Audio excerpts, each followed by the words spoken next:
Assam exam preparation চেনেলটোৱে আপোনালোক সকলোকে স্বাগতম জনাইছোঁ। আজি আমি 1000+ জিকে সিৰিজৰ 5 নম্বৰৰ ভিডিঅ' লৈ আহিছোঁ। বহুত ইম্পৰ্টেণ্ট হয়। আপোনালোকে যদি এডিআৰই হওক বা আসাম গভটৰ যিকোনো এক্সাম হওক আপোনালোকে যদি দিব বিচাৰিছে তেনেহ'লে এইখিনি নোচোৱাকৈ নাথাকিব। আৰু আমি মেথছৰ ভিডিঅ' দি আছোঁ। মেথছৰ বেছিক লেভেলৰ পৰা আমি ভিডিঅ'খিনি দি আছোঁ। কনচেপ্ট বেচিছত দি আছোঁ। শ্বৰ্ট ট্ৰিক্সত কেনেদৰে মেথছখিনি আপোনালোকে সমাধান কৰিব সেইখিনি দি আছোঁ। ভালদৰে চাব। মই 15টামান ভিডিঅ' অলৰেডি দিয়া হ'ল। সেইখিনি ভালদৰে চাব, প্ৰেক্টিছ কৰিব, তেতিয়া মেথছত ভাল এটা মাৰ্কছ পাব পাৰিব। ঠিক আছে। আজি আমি 1000+ জিকে সিৰিজৰ 5 নম্বৰ ভিডিঅ'ৰ প্ৰথম কুৱেশ্যনটো আছে যে কুৱেশ্যন নম্বৰ 66 আগতে আমি ইয়াৰ আগত আমি 65লৈকে কুৱেশ্যন ডিছকাছ কৰিলোঁ। ইয়াত কৈছে যে which of the following districts of Assam does not have any international boundary with Bangladesh. অৰ্থাৎ অসমৰ তলৰ কোনখন জিলাৰ বাংলাদেশৰ লগত কোনো আন্তৰ্জাতিক সীমা নাই। একচুৱেলি বাংলাদেশৰ সৈতে অসমৰ 3খন ডিষ্ট্ৰিক্টে বাউণ্ডেৰী শ্বেয়াৰ কৰিছে। ঠিক আছে। আৰু সেই 3খন হৈছে ধুবুৰী, কৰিমগঞ্জ আৰু কাছাৰ। অ'কে। আৰু এখন কি বঙাইগাঁও আছে আমাৰ যি অপশ্যনত বিত, এইখনে কি হয় আন্তৰ্জাতিক সীমা বাংলাদেশৰ লগত শ্বেয়াৰ কৰা নাই। Okay. Option B is the correct. এনেকৈ আহিব যে কোনখনে শ্বেয়াৰ কৰা নাই সেইটোৱে, কিন্তু কোনে শ্বেয়াৰ কৰিছে বা কেইখন জিলাই অসমৰ কেইখন জিলাই বাংলাদেশৰ সৈতে আন্তৰ্জাতিক সীমা শ্বেয়াৰ কৰিছে সেইটো আহিব পাৰে। মনত ৰখাব ধুবুৰী, কৰিমগঞ্জ আৰু Cachar. Question number 67 in which year Toklai Tea Research Institute was established? অৰ্থাৎ টোকলাই টি ৰিচাৰ্চ ইনষ্টিটিউট ক'ত আছে? যোৰহাটত আছে। আৰু এই টোকলাই টি ৰিচাৰ্চ ইনষ্টিটিউট কেতিয়া এষ্টাব্লিছ হৈছিলে? ইয়াৰ অপশ্যন বি 1911। ঠিক আছে। আৰু মনত ৰখাব এই যোৰহাট টোকলাই টি ৰিচাৰ্চ ইনষ্টিটিউটটো বিশ্বৰ ভিতৰত প্ৰথম চাহ গৱেষণা প্ৰতিষ্ঠান। অ'কে। আৰু লগতে world's largest tea research institute, অৰ্থাৎ বিশ্বৰ ভিতৰতে ডাঙৰ এটা চাহ গৱেষণা প্ৰতিষ্ঠান। Question number 68 in which year the tea auction center in Guwahati was established? কোন চনত গুৱাহাটীত চাহ নিলাম কেন্দ্ৰ স্থাপন কৰা হৈছিলে? ইয়াৰ শুদ্ধটো হৈছে অপশ্যন চি 1970। 1970 চনত কি হয় গুৱাহাটীত চাহ নিলাম কেন্দ্ৰ স্থাপন কৰা হৈছিল। আৰু মনত ৰখাব এইটো হৈছে ৱৰ্ল্ডৰ ভিতৰতে আটাইতকৈ ডাঙৰ টি অকশ্যন চেণ্টাৰ। অ'কে। অৰ্থাৎ largest T auction centre in the world. Okay. এইটো হৈছে গুৱাহাটী টি অকশ্যন চেণ্টাৰ। আৰু মনত ৰখাব এই গুৱাহাটী টি অকশ্যন চেণ্টাৰত 2021 বৰ্ষত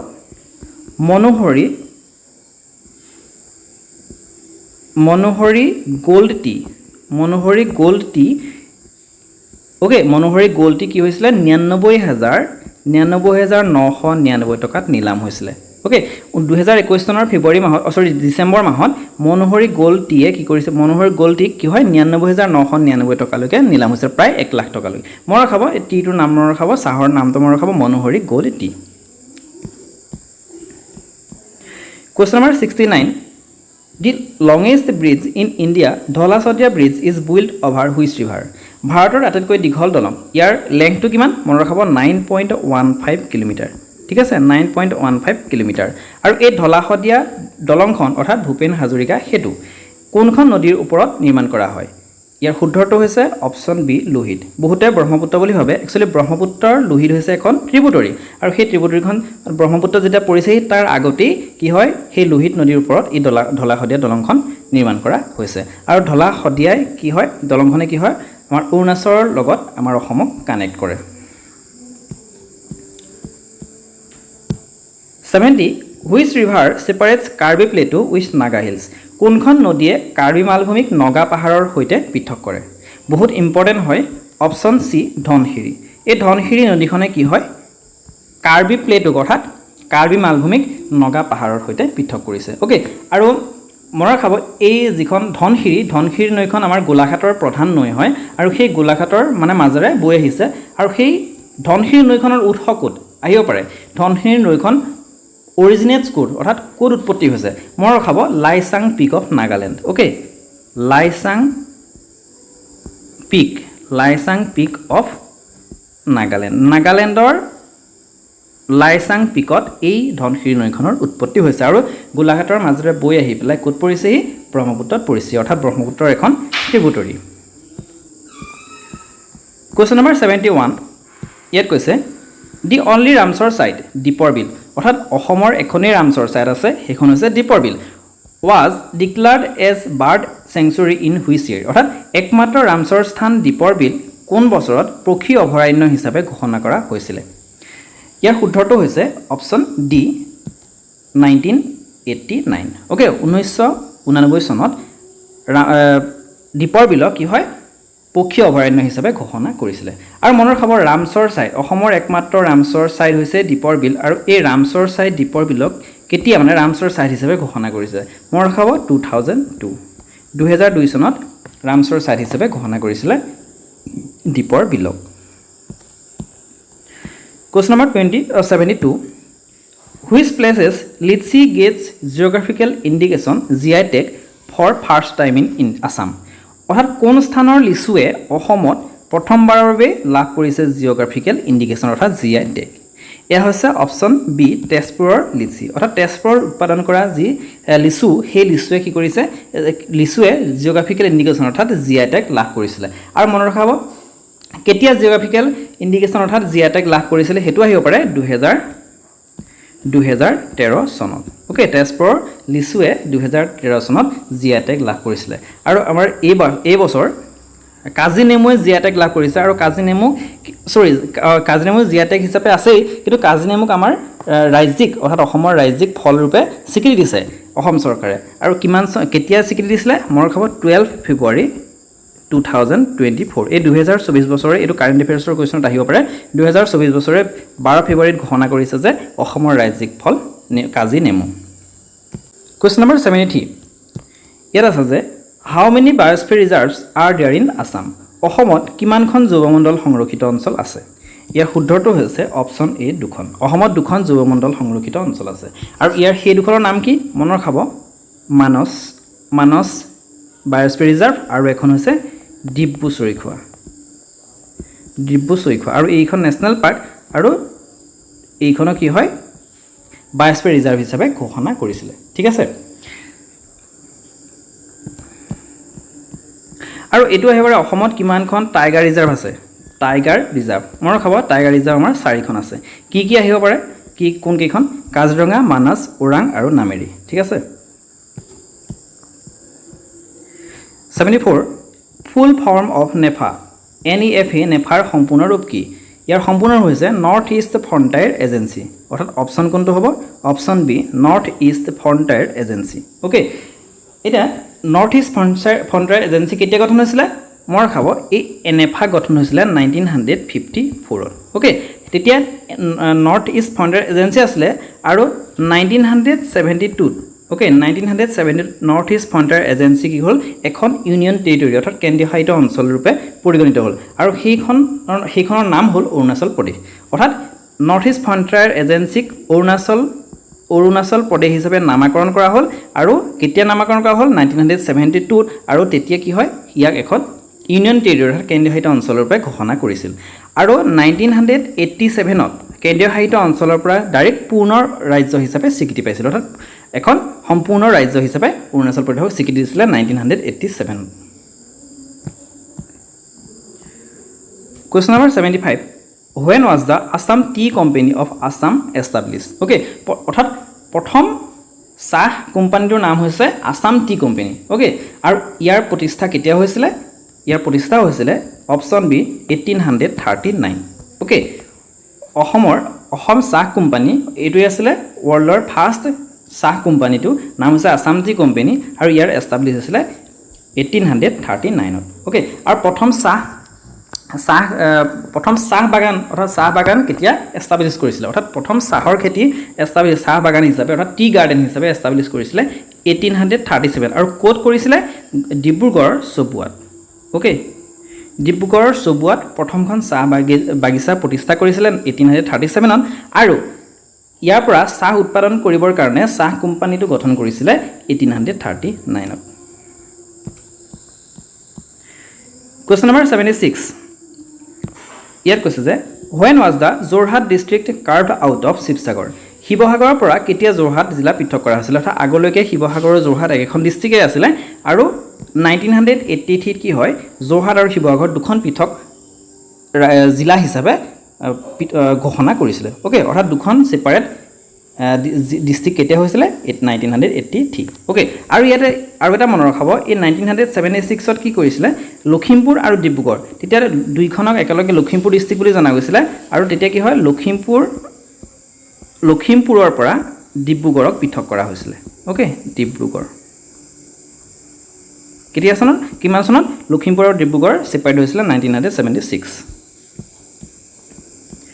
Question number 77 বহুত এটা important question What was the name of Karbi Anglong district when it was carved out of North Kasar Hills district অৰ্থাৎ উত্তৰ কাছাৰ পাহাৰ জিলাৰ পৰা তেতিয়া উত্তৰ কাছাৰ পাহাৰ জিলা বুলি জনা গৈছিলে আৰু সেই তাৰ পৰা পৃথক কৰাৰ সময়ত অৰ্থাৎ কাৰ্বি আংলং জিলা কি হয় উত্তৰ কাছাৰ পাহাৰ লগতে একেলগে আছিল কিন্তু কাৰ্বি আংলং জিলাক উত্তৰ কাছাৰ পাহাৰ জিলাৰ পৰা পৃথক কৰিছিলে ওকে আৰু কেতিয়া পৃথক কৰিছিলে 1976 তে পৃথক কৰিছিলে ঠিক আছে আৰু এই পৃথক কৰাৰ পাছত কাৰ্বি আংলঙৰ বৰ্তমান কাৰ্বি আংলং বুলি জনা যায় কিন্তু উত্তৰ কাছাৰ পাহাৰ জিলাৰ পৰা পৃথক কৰাৰ পাছত কাৰ্বি আংলঙক বেলেগ এটা নামেৰে জনা গৈছিল আৰু সেই নামটো হ'ল Mikir hills district okay Mikir hills district বুলি জনা গৈছিল যেতিয়া উত্তৰ কাছাৰ পাহাৰ জিলাৰ পৰা কাৰ্বি আংলঙক পৃথক কৰিছিল কিমান চনত 1976 ত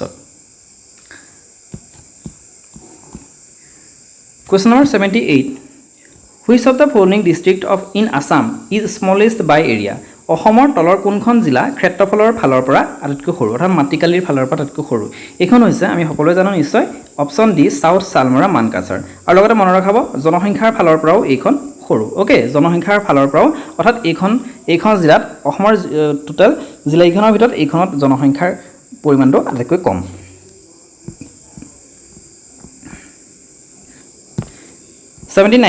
What is the length of Borak River in India? ভাৰতত বৰাক নদীৰ দৈৰ্ঘ্য কিমান? ইয়াৰ দৈৰ্ঘ্য হৈছে অপচন সি 564 ঠিক আছে 564 টোটাল আৰু ইয়াৰ বৰাক নদীখনৰ টোটাল দৈৰ্ঘ্য হৈছে 900 কিলোমিটাৰ আৰু ভাৰতত 564 কিলোমিটাৰ আছে আৰু বাকি কোন ক'ত আছে বাংলাদেশত আছে ঠিক আছে বৰাক নদীখন কি হয় কোৰ পৰা ওলাইছে মনৰ খাব বৰাক নদীখন কোৰ পৰা ওলাই বা অৰিজিনেট কোৰ হেতু আহিব পাৰে বৰাক নদীখন মণিপুৰৰ পৰা ওলাইছে ঠিক আছে মণিপুৰ আৰু মণিপুৰ হিলছৰ পৰা ওলাইছে মণিপুৰ হিলছৰ পৰা ওলাই পেলাই কি হৈছে নাগালেণ্ড আৰু মণিপুৰৰ বৰ্ডাৰৰ মাজেৰে গৈ পেলাই অসমত প্ৰৱেশ কৰিছে আৰু অসমৰ পৰা কি হয় অসমৰ পৰা গৈ পেলাই দুখনত অৰ্থাৎ কুছিয়াৰা আৰু সুৰমা নামেৰে দুখনত ভাগ হৈছে কুছিয়াৰা আৰু সুৰমা নামেৰে দুখনত ভাগ হৈছে ভাগ হৈ পেলাই বাংলাদেশত প্ৰৱেশ কৰিছে ওকে অৰ্থাৎ অসমৰ পৰা দুভাগ হৈ পেলাই বাংলাদেশত প্ৰৱেশ কৰিছে তাৰ পিছত বাংলাদেশৰ পৰা আকৌ যেতিয়া গংগা আৰু ব্ৰহ্মপুত্ৰৰ লগত একেলগ হৈছে তাৰ আগতে আকৌ সুৰমা আৰু কুছিয়াৰা একেলগ হৈ পেলাই মেঘনা নাম লৈছে আৰু মেঘনা গৈ পেলাই ব্ৰহ্মপুত্ৰ আৰু গংগা য'ত লগ হৈছে তাত লগ হৈ পেলাই বংগোপসাগৰত পৰিছেগৈ Question number 80 Where is the Assam Cooperative Jute Mills Limited located অৰ্থাৎ অসম সমবায় মৰাপাট মিল লিমিটেড ক'ত অৱস্থিত ইয়াৰ শুদ্ধটো হৈছে অপচন বি সিলঘাট এই সিলঘাটত কি আছে অসমৰ মৰাপাট মিল লিমিটেডটো অৱস্থিত আছে 81 In which year Manas was declared as a national park আমাৰ অসমত টোটাল কিমানখন ৰাষ্ট্ৰীয় উদ্যান আছে 7খন আছে ঠিক আছে আৰু এই 7খনৰ ভিতৰত প্ৰথমখন আছিল কোনখন প্ৰথমখন আছিল কাজিৰঙা প্ৰথম অসমৰ ৰাষ্ট্ৰীয় উদ্যান হিচাপে কাক ঘোষণা কৰিছিল কাজিৰঙা কিমান চনত 1974 ওকে আৰু মানসক কেতিয়া ৰাষ্ট্ৰীয় উদ্যান হিচাপে ঘোষণা কৰিছিল মই ৰাখাব অপচন ডি 1990 চনত মানসক ৰাষ্ট্ৰীয় উদ্যান হিচাপে ঘোষণা কৰিছিল আৰু মই ৰাখাব মানস ৰাষ্ট্ৰীয় উদ্যানক কি হয় 1973 টাইগাৰ ৰিজাৰ্ভ হিচাপে ঘোষণা কৰিছিল অৰ্থাৎ অসমৰ প্ৰথমখন টাইগাৰ ৰিজাৰ্ভ ওকে আৰু 1973 টাইগাৰ প্ৰজেক্ট আনিছিল আৰু অৰ্থাৎ বাঘ সংৰক্ষিত প্ৰকল্প হিচাপে এটা প্ৰকল্প আনিছিল আৰু সেই তেতিয়াই মানসক বাঘ সংৰক্ষিত অঞ্চল হিচাপে স্বীকৃতি দিছিল 82 ইয়াত আছে যে Assam paddy research centre ICAR Central Rice Research Institute is located in Assam ধান গৱেষণা কেন্দ্ৰ অৰ্থাৎ ICAR কেন্দ্ৰীয় ধান গৱেষণা প্ৰতিষ্ঠানটো ক'ত অৱস্থিত ইয়াৰ শুদ্ধটো হৈছে অপচন সি কামৰূপ ওকে কামৰূপৰ গেৰুৱা একচুৱেলি কামৰূপ ৰুৰেল হয় কামৰূপ ৰুৰেল ডিস্ট্ৰিক্টত আছে আৰু কামৰূপ ৰুৰেল ডিস্ট্ৰিক্টৰ গেৰুৱা অঞ্চলত গেৰুৱা বুলি এটা অঞ্চল আছে সেই অঞ্চলত কি হয় এই ৰিসাৰ্চ ইনষ্টিটিউটটো অৱস্থিত 83 দি আসাম ষ্টেট জু কাম botanical garden was established in Assam ৰাজ্যিক চিৰিয়াখানা ও উদ্ভিদ উদ্যান কিমান চনত প্ৰতিষ্ঠা হৈছিল আৰু এইখনে হৈছে নৰ্থ ইষ্টৰ আটাইতকৈ ডাঙৰ ষ্টেট জু আৰু বা বটানিকেল গাৰ্ডেন হয় আৰু এইখন এষ্টাব্লিছ কেতিয়া হৈছিলে অপশ্যন চি 1957 1957 চনত এষ্টাব্লিছ হৈছিলে আসাম ষ্টেট জু কাম botanical garden Question number 84 Which district of Assam does not share border with Arunachal Pradesh অৰ্থাৎ অসমৰ কোনখন জিলাই অৰুণাচল প্ৰদেশৰ সৈতে সীমা ভাগ নকৰে একচুয়ালি অসমৰ উত্তৰ সাইডৰ যিখন জিলা আছে সেইখন জিলাই মেইনলি অৰুণাচল প্ৰদেশৰ সৈতে বৰ্ডাৰ শেয়াৰ কৰিছে আৰু ইয়াৰ ক্ষেত্ৰত উদালগুৰিখনে অৰুণাচল প্ৰদেশৰ লগত বৰ্ডাৰ শেয়াৰ কৰা নাই কোন কেইখনে কৰিছে ধেমাজি লখিমপুৰ আৰু তিনচুকীয়া ঠিক আছে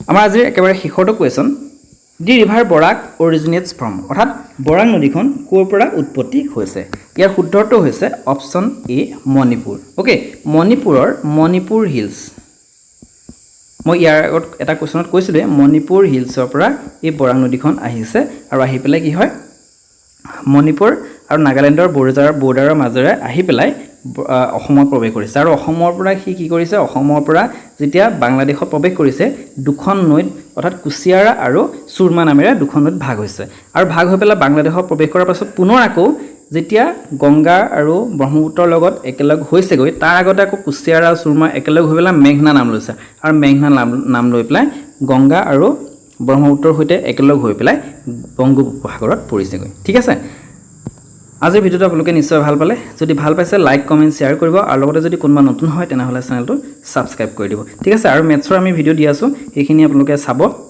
বহুত ইম্পৰ্টেন্ট হয় যিখিনি দি আছো সেইখিনি আমি এক্সাম ওৰিয়েণ্টেড দি আছো এক্সামত আপোনালোকে তেনেকুৱা কোৱেশ্চনে দেখিবলৈ পাব ঠিক আছে ধন্যবাদ